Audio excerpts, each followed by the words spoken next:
Hello, hello. Welcome back, or welcome if this is your first time to the Common Education Podcast. Let's talk hair. This is Araz. I am your host, fellow colorist guys. For a long time, I've been at it for a very long time. I've learned a lot of shit in my 20 plus years. And the goal of this podcast is to drop little education nuggets for you guys to hopefully help you in your career. So the podcast, the blog, my Instagram are all little bits of knowledge bombs for you, all really derived from the fundamentals course. So if you have not looked in to the course that I have, which is called the Fundamentals of Hair and Color, I talk all about the science, the chemistry, the artistry, how to formulate fearlessly and confidently in any situation. Completely non-branded. I don't care what color line you use. My goal is to help you understand hair, understand your chemicals, understand how to formulate, no matter the line, to make you more of a confident colorist. So that is, I'll put the link of that down below. And so all of what I share, or most of what I share, is from that. And so today, I want to talk about something that I think a lot of us tend to struggle with, and it's how to make your colors last longer. Like, we've all been there before. We create this gorgeous look on a client. They love it. You love it. Everyone is happy. And then a week later, you get that dreaded text like, hey, girl. And you're like, fuck. And she's like, my color is fading. Help. Right? So help is on the way. Today, I want to dig into some of the factors that go into maintaining longevity of color, both from a professional standpoint, and what our clients need to do to ensure less fadage, right? So here's the thing, again, derives back to the fundamentals course. One thing you have to completely understand is there are three factors, main factors, when it comes to determining the longevity of the color. Number one is the canvas, the health of the hair that you're working on. Number two is the chemicals that are used. And then number three is like post-oxidation process and at-home care. So let's dive into the canvas real quick. Let's talk about the hair. Hair is a dead fiber to begin with, guys. There is no bringing it back to life. I don't care how many bond builders and plexes and deep conditioners you use. Everything is a Band-Aid. Everything is a Band-Aid. Okay. With that said, the most important thing to do is to be respectful of the canvas that you are working on. So do not push it beyond its limits and then expect beautiful results. You can't fry the hair and then Band-Aid that shit back together thinking it's going to work. It's not. I say that with love. Okay. So we tend to be pretty negligent when we're working on hair. So just be considerate. Take the precaution anytime that you're applying chemicals or heat to the hair. Because the truth is, the more damaged and the more porous the hair, the more likelihood of your color fading rapidly or prematurely. All of that being said, okay, I'm not saying don't use plexes and bond builders and deep conditioners. There's still a time and a place for all of that. The protein treatments, all of it. Use them as a crutch, but not as like your tool, meaning use them as what they are, a Band-Aid. Not let me push the hair to its limits because I'm using this product. Don't do that. Don't do that. Okay. When the canvas that you are working on is at its optimal and best integrity wise, your chances of your color lasting longer will be significantly improved. Okay. So it's not your fault if your client comes to you with fucked up hair. It's your job to try like Band-Aid it back to like some sort of integrous state. But if it is your job to maintain a healthy hair fiber. So if you're the one who's responsible for causing that excess damage, that's on you. So when the color fades, don't blame the client, right? So number two, let's talk about the chemicals. So deciding whether or not to use a permanent, an acidic demi, an alkaline demi, or a direct dye is imperative when you're thinking longevity, right?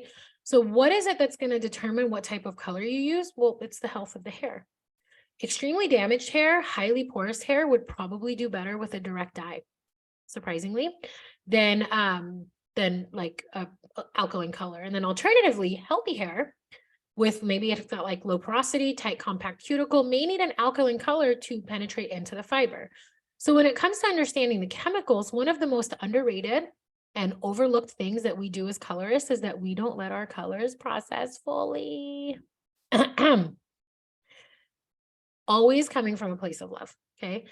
So like washing your acidic liquid demi off in 5 minutes instead of the recommended 20, I see you, but you're not alone. Okay. And then you use like 450 flat iron on it and it like the violet just disintegrates. It's just gone. Or the client sneezes and it's out of the hair. The reason you're doing this likely is because you've probably misformulated and you're freaking out because the hair is turning dark. Okay. The problem is you're not giving your colors the proper time to fully oxidize. Those dyes are not forming and coupling to the max capabilities, which is absolutely going to result in color fading. You have to let the shit process. And if it's turning too dark or too cool, that's a formulation issue. Adjust your formulation and trust the color process. Let it process. Okay. Fully process. I promise you. This will allow your color to last longer. And then lastly, let's talk about proper post-oxidation and at-home care. Anytime that you use chemicals in the hair, you must shampoo them out. Especially if you're using a color line that uses MEA, okay? MEA is an alkalizer. It is oil-based, which means it has to be removed from the hair properly and fully. It's not like ammonia that dissipates. It has to be removed. Most acidic liquid colors use MEA, just FYI. Okay, so if MEA is not fully and properly removed from the hair, it can continue to do its thing and result in color faded and increase in like scalp sensitivity for clients. So shampoo everything out always. Condition after you shampoo always.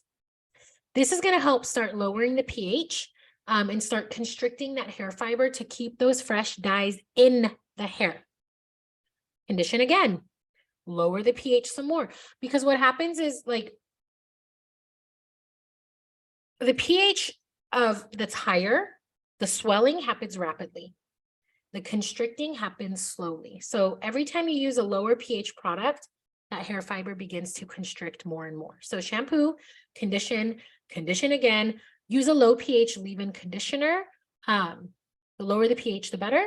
And then instruct your client not to wash their hair for at least 48 hours. I know that there are some manufacturers and other people that will tell you that it's fine. They can wash it right away. Don't worry about it. It's not fine. Like, it's not fine if you want the color to last. Let the hair harden. Let the pH go down. Give it 48 hours. And best case scenario, if possible, when they do wash after 48 hours, no shampoo. Rinse and condition. It's hard, but this is what's going to help prolong the color. Okay. The goal is to really get the pH of the hair back down to its happy place and kind of like trap those dyes in for as long as possible. Lastly, make sure that your clients have proper products at home to maintain their color. A low pH shampoo and conditioner, preferably sulfate-free, but I did an episode last week on sulfates. Go back and listen to that. It might give you a little clarity. Preferably a sulfate-free, a good leave-in conditioner, and a hair oil or a serum go a long way.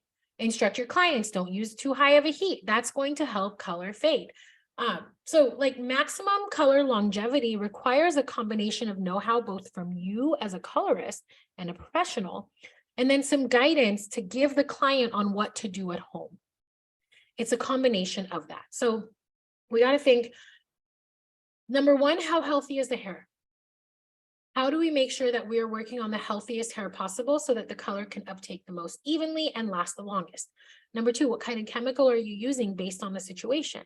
When you understand what the hair is doing and what your chemicals are doing, you're going to make a more informed decision. And then lastly, make sure that you're doing proper post-oxidation to constrict that cuticle as much as possible. You're instructing your client on what to do when they get home so that in the long run, the color is going to last as long as possible. If any of these are missed, like you're not fully processing your color. If any of these are missed, you're going to have an issue with longevity. Okay. So this is not me telling you what to do. Like this is what you have to do because Ara said no. Okay. This is just me giving you a little bit of perspective, a little bit of guidance, some things to think about a little bit differently so that when you have this beautiful, gorgeous result that both you and your client love, we make it last because likely they're paying a lot of money for it. Okay. So it's on us to make sure that we do what we can to make sure our colors last. I hope this was helpful. I hope this gave you a little perspective shift, and I will see you guys next week.